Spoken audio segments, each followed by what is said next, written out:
¿En cuántas ocasiones hemos estado pasando situaciones en las cuales podamos sentir que desfallecemos, verdad? Hay situaciones en las que ya sea por negligencia de uno o por circunstancias ajenas a uno o porque tropezamos, sentimos que desfallecemos y sentimos como que si se nos fuera el aliento, sentimos como si nos faltaran fuerzas, sentimos que como si el mundo se viniera encima, ¿verdad? Y es en ese tipo de situaciones, perdón, es en esas situaciones donde realmente lo peor que podemos hacer es apartarnos de la palabra. Lo peor que puede hacer usted es dejar de congregarse, es dejar de escuchar la palabra de Dios, es dejar de escuchar consejo de sabios. Es el momento donde se tiene que acercar con más fuerza, con más determinación. Y por eso la palabra dice que el principio de la sabiduría es el temor del Señor, ¿verdad? Ahora, ¿qué es el temor del Señor? No es que le tengas miedo a Dios. Si bien la palabra temor quiere decir reverencia en este caso, yo sé que tienes reverencia por la presencia de Dios, tienes respeto por su presencia, pero en realidad el temor del Señor es, ¿qué sucedería si Dios no está con nosotros? ¿Cómo te sentirías? ¿Desprotegido? ¿Te sentirías exhibido? ¿Te sentirías débil? Y eso es solo, por supuesto, y ese es el temor del Señor, es lo terrorífico que sería si no tenemos a su presencia en nuestras vidas. Entonces, el temor al Señor no te aleja de Él, el temor a Dios te acerca a Él, ¿de acuerdo? Un error que cometió Adán fue que cuando él transgrede, él va y se quiere esconder de Dios. ¿Usted cree que alguien se puede esconder de Dios? ¿Alguien se puede esconder de Dios? Por supuesto que no. Hay cosas que a veces ni estamos conscientes que las hacemos, pero a veces decimos, no, es que yo me conozco muy bien y me conozco como la palma de mi mano. Usted ni conoce la palma de su mano, para que le diga. Ni sabe cuántos cabellos tiene usted en su cabeza, pero la palabra de Dios dice que Dios sabe cuántos tiene, cuántos se le han caído y cuántos le van a volver a nacer si tiene fe, ¿verdad? Pero el error de Adán es que él cuando transgrede se sintió avergonzado, se sintió que sabía que había desobedecido, pero se quiso alejar de Dios. Y yo les aseguro que si Adán le hubiera dicho, papá, la regué, no puedo vivir sin ti, ¿usted cree que Dios lo hubiera rechazado? ¿Cuántos de aquí son papás? ¿Cuántos de sus hijos la han regado? ¿Verdad? Y no por eso dice, ya no eres mi hijo. Bueno, espero que no lo haga, ¿verdad? Pero ¿quién dice, no, ya no eres mi hijo por lo que hiciste? No. Uno abraza a su hijo, uno le da palabra a su hijo y le puede llamar la atención a su hijo, pero es en ese amor y el hijo o la hija se sienten realmente cobijados, ¿verdad? Por usted, por su papá, por su mamá. Es lo mismo que sucede con Dios. Entonces, quiero que me acompañe a la siguiente cita en Jeremías capítulo 18.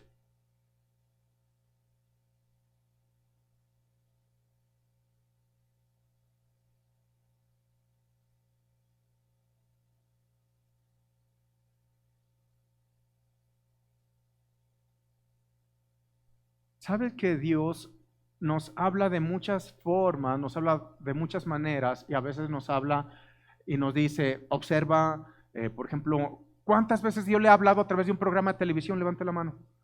Que sabe que dice, ay Dios mío, ¿por qué está diciendo eso? Siento que Dios me habla. Pues sí, Dios le está hablando, ¿verdad? Mire, levante la mano, ¿cuántos? Voltea a ver, déjela arriba, voltea a ver. Están bien locos todos ustedes, ¿verdad? Así es como Dios habla de muchas formas, de muchas maneras, y a un profeta llamado Jeremías le dijo en una ocasión que fuera y observara cómo trabajaba un alfarero. Y lo voy a leer desde el versículo 1, dice, palabra del Señor que vino a Jeremías diciendo, levántate y vete a casa del alfarero y allí te haré oír mis palabras. Y descendí a casa del alfarero y he aquí que él trabajaba sobre la rueda. ¿Cuántos saben que Dios nos habla? Bueno, Dios nos habla a todos. Nadie puede decir que no nos habla. Y si Dios habla, aprendimos el domingo cuando vino este Braulio, que cuando hay cielos abiertos, le prosigue a cielos abiertos el sonido de una voz. Quiere decir que si Dios habla a tu vida, habla a tu corazón, es porque tiene cielos abiertos, ¿verdad? Ok, entonces le dice, levántate y vete a casa del alfarero y allí te haré oír mis palabras. Y descendí a casa del alfarero y aquí que él trabajaba sobre la rueda. Y la vasija de barro que él hacía se echó a perder en su mano. Y que se puso a llorar el alfarero. Vean lo que sucedió. Y volvió y la hizo otra vasija según le pareció mejor hacerla. Entonces vino a mí palabra del Señor.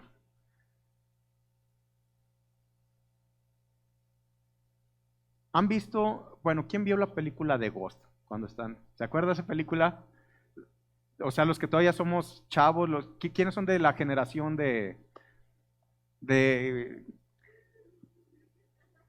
iba a decir de burbujas, ay Dios mío, imagínense. Para las generaciones más jóvenes, o sea, ahí estoy yo también, pero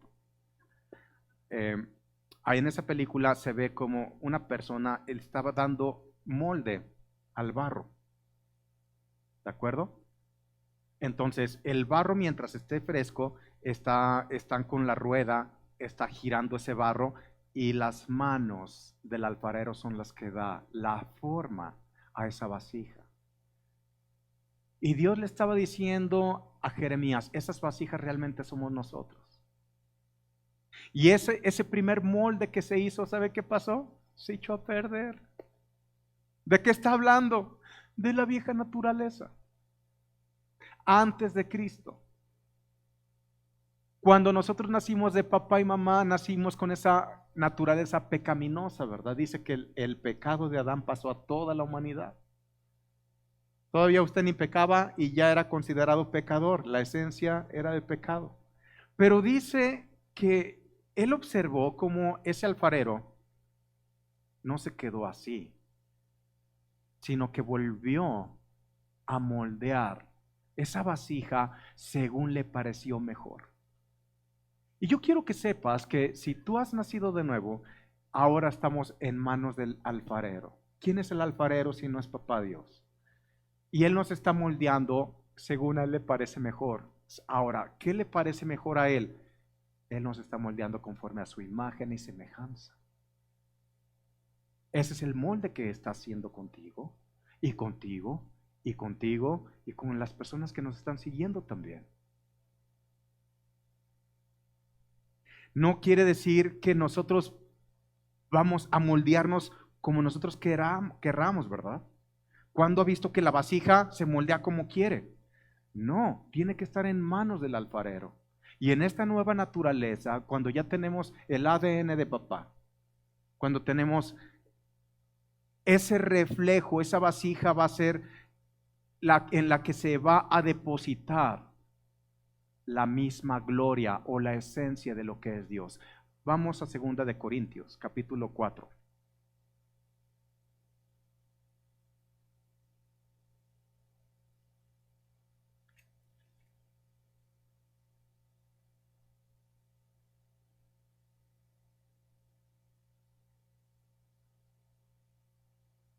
Voy a leer desde el versículo 5. 2 de Corintios 4:5 dice así: porque no nos predicamos a nosotros mismos, sino a Jesucristo como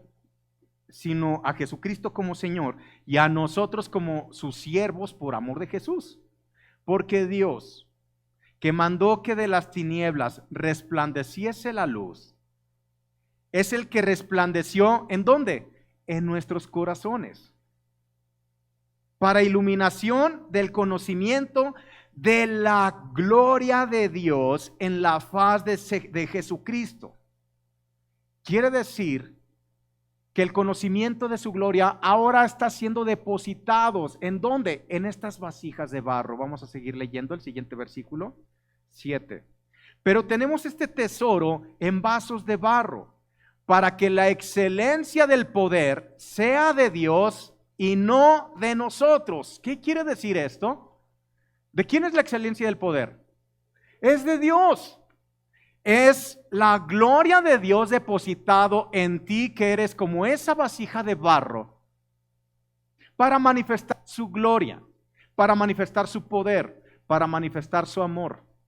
¿Qué es lo que sucede? Cada que nosotros queremos movernos a nuestro entender, pues nos vamos a tropezar, ¿verdad?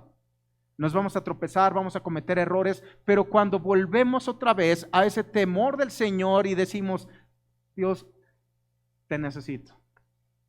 Hay ocasiones que nos empieza a ir muy bien, la gente comienza a prosperar y se le olvida esos momentos cuando abría su Biblia y buscaba una respuesta para una situación que estaba confrontando. Esos momentos cuando se encerraba uno en su cuarto, ¿verdad? O se encerraba en una habitación y comenzaba a levantar sus manos y sentía la presencia de Dios como lo envolvía. Pero son otras cosas las que ya nos tienen ocupados.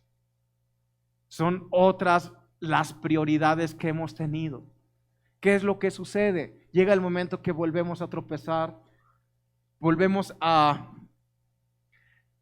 sentirnos raros. No sé, a mí me ha pasado, no sé a usted, pero a mí me ha pasado. Y digo, no, sientes como ese vacío que sabes que te hace falta realmente que esa gloria que ya ha sido depositada en ti sea manifiesta. Y no se trata de lo que uno puede hacer, se trata que la excelencia del poder no es de uno, es de Dios. Ese alfarero que nos ha dado ese molde conforme a su imagen y semejanza, conforme Él lo creó.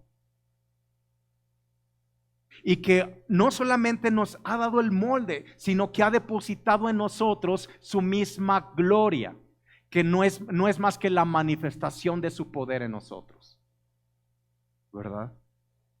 Y sigo leyendo porque hay situaciones que mientras estemos en este cuerpo vamos a estar confrontando. Recuerden que en esta tierra que fue tocado por el pecado, la misma naturaleza gime por la manifestación gloriosa de los hijos de Dios.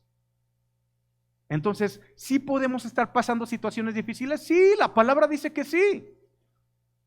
Sigamos leyendo. Vean el versículo 8. Que estamos atribulados en todo, mas no angustiados, ¿verdad?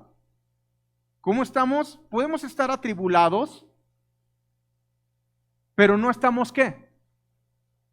¿Sabes qué? La gente cuando siente angustia, siente que se le va la vida, siente que se le va el aliento, no puede dormir, no tiene ganas de comer, siente que desfallece en realidad. Pero aquí nos da una palabra poderosa a Dios. Si tú estás hecho conforme a su imagen y semejanza, ahora que eres ese molde, ¿verdad?, de barro, donde ha depositado su gloria y el poder de la excelencia es de Él, no tuyo. Esto quiere decir que no es en nuestras fuerzas. Las fuerzas vienen de Él. Entonces podemos estar pasando tribulaciones, sí, pero no nos vamos a angustiar, no nos van a quitar el sueño, porque tenemos esa paz que sobrepasa todo entendimiento. ¿Cuándo lo podemos experimentar? Cuando volvemos a la palabra de Dios. Cuando nos asimos de Él nuevamente. Y sigue diciendo el siguiente: en apuros, mas no desesperados. En apuros, pero no desesperados. ¿Sabes qué significa desesperado? Significa falta de expectativa o de esperanza. ¿Sabes por qué la gente se está privando de la vida? Porque su expectativa de la misma es muy corta. Han perdido la esperanza. Cuando dice la palabra que la esperanza es algo que permanece.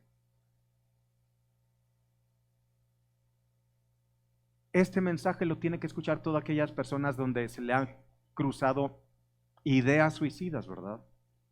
Puedes estar en apuros. ¿Qué significa estar en apuros? En apuros significa estar sin los recursos necesarios en las fuerzas de uno.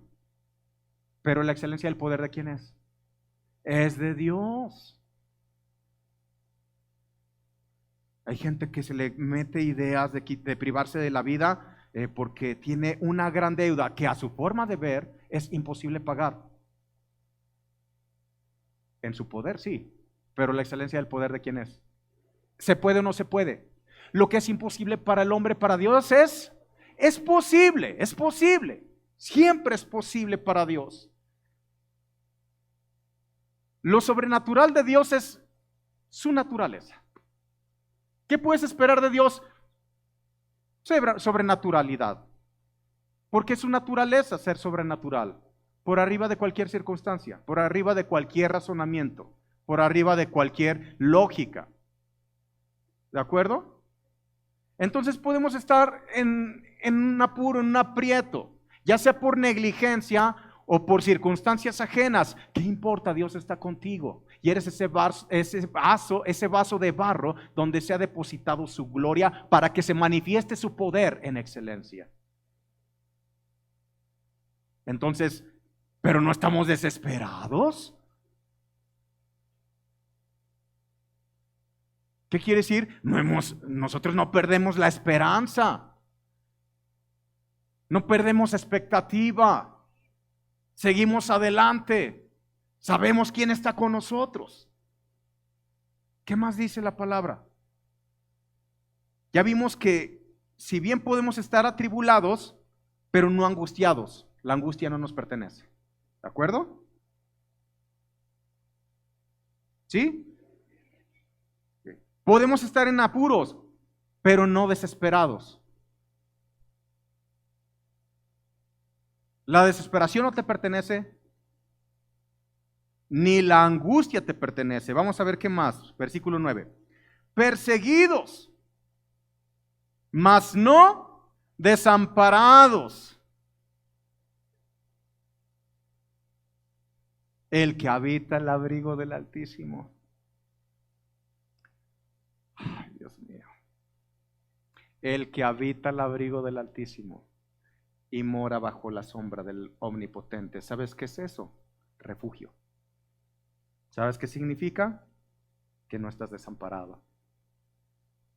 Nunca, nunca estás desamparado, jamás. ¿Qué más dice? Derribados, pero no destruidos.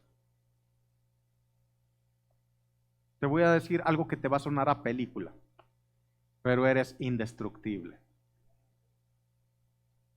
Los indestructibles no son todos aquellos actores añejos ya que ¿te acuerdas de esa película? Sí.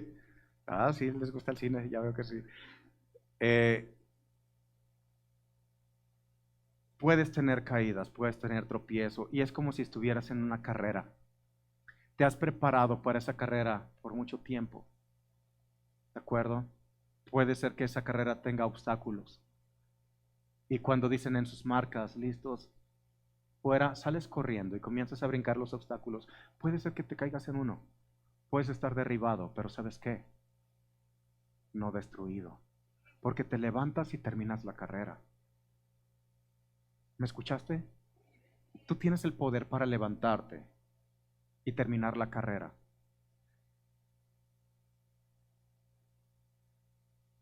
Sé que han escuchado que a Satanás se le conoce también como el destructor. Pero hay un destructor del destructor, Jesús.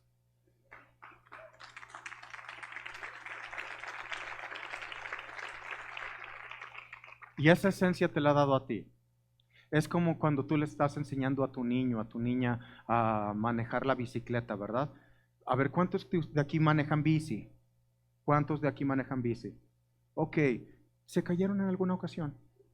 Ah, ¿verdad? Algunos hasta trompudos quedaron, ¿verdad? Raspones, trompudos. Pero ¿qué pasa con los niños? ¿Has visto los niños? ¿Has visto cuando comienzan a caminar y se caen? ¿Y qué crees no lo vuelven a intentar o sí lo vuelven a intentar? Por supuesto. ¿Y quién les dijo que lo tenían que volver a intentar? Hay un impulso dentro de ellos. Saben que pueden lograrlo. Saben que pueden hacerlo. Es como cuando la niña empieza a crecer y comienza a tomar clases de ballet o comienza a tomar clases de gimnasia y no tiene límites. ¿Sabes quién va poniendo los límites? Los papás. ¿Y sabes por qué los ponen los papás? Por miedos, por temores. No, mijo, usted no se suba al patín del diablo. Es que es del diablo, ¿verdad? No se suba a la patineta. Pero los niños no tienen temor y si se caen, si pueden chillar, se golpean, se raspan y demás. Puede ser que algún día tengan que utilizar un yeso, ¿verdad? Pero se vuelven a levantar. Ok, es lo que nos está exhortando la palabra de Dios, porque no te puedes quedar ahí, porque eres un ser capacitado con la misma gloria de Dios, en la cual eres un ser indestructible. Puede ser que te caigas, pero como dice la palabra en Proverbios, vamos a Proverbios capítulo 24, versículo 16.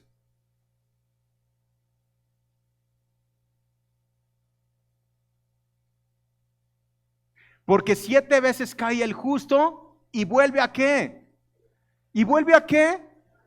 Ok, ¿de quién está hablando? De los hijos de Dios, de los que hemos sido investidos con la justicia divina, por intercambio divino. Ahora tenemos esas vestiduras de justicia. Entonces, ¿qué importa si te caes? Te vuelves a levantar. Y si te vuelves a caer, te vuelves a levantar. ¿Y por qué te vuelves a levantar? Porque Dios te ha dado esa mente de Cristo. Es una mente que jamás se vence. Eres un ser que jamás vuelve atrás, como dicen Proverbios 30:30. Eres como el león. El león dice, hay tres cosas hermosas. Dice, el león que jamás vuelve atrás. Gracias, mamá, que me pusiste este nombre. León.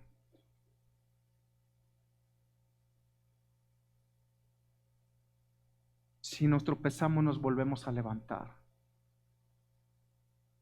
¿Lo puedes creer? Eres como el león que no vuelve atrás. No volvemos atrás. Seguimos adelante. Puede haber tropiezos en nuestra vida. Podemos cometer errores, sí. Pero lo importante es que regresemos al Padre y que no digamos, ya mi vida ya no tiene sentido, porque viene el enemigo y mete tantas ideas. ¿Le ha pasado? Y viene y taladra con ideas y acuérdate de algo que reveló Jesús acerca de Satanás. No vas a encontrar la palabra diablo en el Antiguo Testamento, solamente la encuentras en el Nuevo Testamento, y es que Jesús revela la identidad de él. ¿Qué quiere decir diablo? El que te acusa falsamente. Siempre el diablo va a querer que tú veas desde su perspectiva. Eso lo vemos desde Génesis. Porque cuando él engaña a la mujer, le dice, no, come de este árbol. Come de este árbol, porque cuando comas tus ojos serán abiertos y serás como Dios. ¿Sabes qué era una mentira? Porque ella ya era como Dios.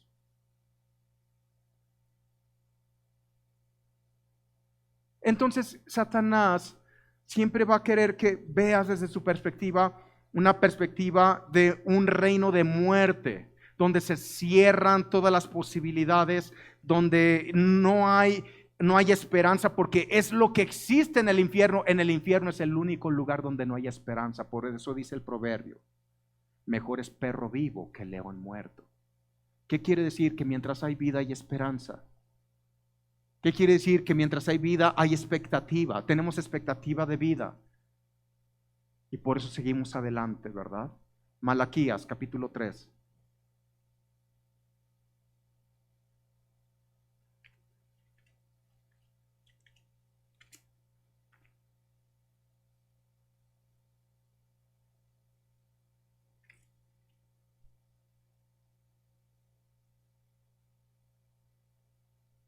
Voy a leer versículos 2 y 3. ¿Y quién podrá soportar el tiempo de su venida? ¿O quién podrá estar en pie cuando Él se manifieste? Porque Él es como fuego purificador. Él es como fuego purificador y como jabón de lavadores. Y se sentará para afinar y limpiar la plata, porque limpiará a los hijos de Leví, los afinará como oro y como a plata, y traerán a Jehová ofrenda de justicia.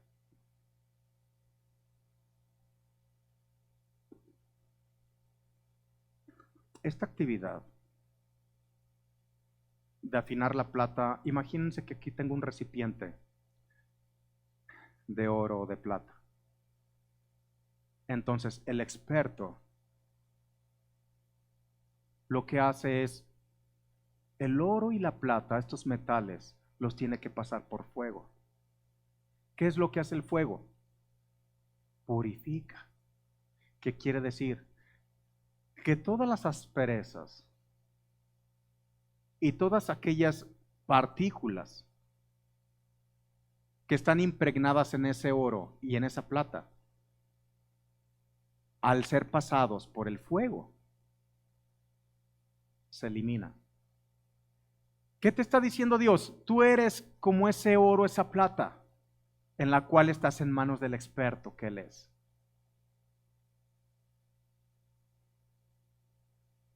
Y vas a decir, es que me está pasando por fuego. Pero cuando hablamos de fuego, entendamos también que es una de las cualidades del Espíritu Santo. Y el Espíritu Santo es quien te recuerda tu identidad en Cristo Jesús. Y cuando tú escuchas, por eso dijo Juan el Bautista, dice, vendrá uno más poderoso que yo, porque yo a la verdad los bautizo en agua, pero los bautizará en Espíritu Santo y fuego, y fuego. Por eso cuando vio a Jesús, Juan el Bautista, ¿qué es lo que dijo? Bautízame tú a mí. Porque Jesús le dijo, me tienes que bautizar. Y dice, no, tú bautízame a mí. Ahora, ¿qué bautismo estaba esperando Juan el Bautista? ¿El bautismo en agua?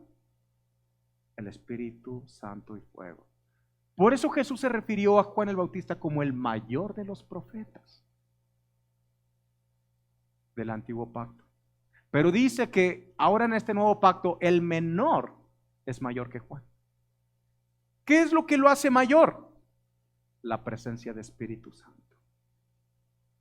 Porque Espíritu Santo no reposaba en ellos. Venía y estaba un tiempo y se iba, pero no vivía en ellos. No eran investidos en Él. ¿Me explico? Ahora tenemos ese privilegio de Espíritu Santo. Entonces cuando regresamos a Espíritu Santo, Él te recuerda quién eres. Es como pasar por el fuego para quitarte todos esos cochineros e impurezas. ¿Me doy a entender? Ahora, hay un problema cuando en este oficio realmente los metales se pasan por fuego, porque ¿qué sucede si se les pasa el tiempo frente al fuego? Se echa a perder. ¿Me explico? Ahora, ¿cómo sabe el experto cuando el oro y la plata han sido purificados? Cuando puede ver su reflejo en él. ¿Lo estás cachando? Espíritu Santo habla a tu corazón y te recuerda quién eres. De tal manera que todo aquello que está estorbando en tu vida, todas esas asperezas, se van quitando, van desapareciendo. De tal manera que ahora tú eres el mismo reflejo de quién es Él. Amén. Así de precioso es Dios. Así de precioso es Él. Entonces el temor al Señor, ¿ahora lo entiendes? Es ese pavor de estar fuera de su presencia. Por eso el temor de Dios te acerca a Él. es, te necesito. Tu presencia la necesito. Y cada vez que hemos pasado situaciones donde consciente o inconscientemente hemos tropezado, Él quiere que recuerdes que eres primeramente como ese barro el cual ha moldeado y esa vasija donde Él ha depositado su poder y gloria, para que la excelencia de su poder sea de Él y no el tuyo. No es a tu manera, es a la manera de Dios. Y número 2, que eres un ser tan preciado como el oro, como la plata, que frente a la presencia de Espíritu Santo y fuego, todas esas impurezas que estorbaban para seguir adelante, todas esas impurezas que estorbaban para reflejar su gloria, ahora solamente por su presencia y escuchar su voz, ahora tú puedes ser el reflejo de esa gloria. Eso es lo que eres. Así que si te has tropezado, si has caído, si estás pasando por una situación que digas, no, esto es muy difícil, te quiero volver a leer para terminar lo que dice en 2 de Corintios, capítulo 4, versículo 7. Pero tenemos este tesoro en vasos de barro, para que la excelencia del poder sea de Dios y no de nosotros, que estamos atribulados en todo, mas no angustiados, en apuros, mas no desesperados, perseguidos, mas no desamparados, derribados, pero no destruidos. Es lo que eres tú. De hecho, la palabra, cuando se refiere a una tribulación, menciona 2 características de la tribulación, que es leve o momentánea, pasajera también. ¿De acuerdo? Depende de la perspectiva por donde lo veas.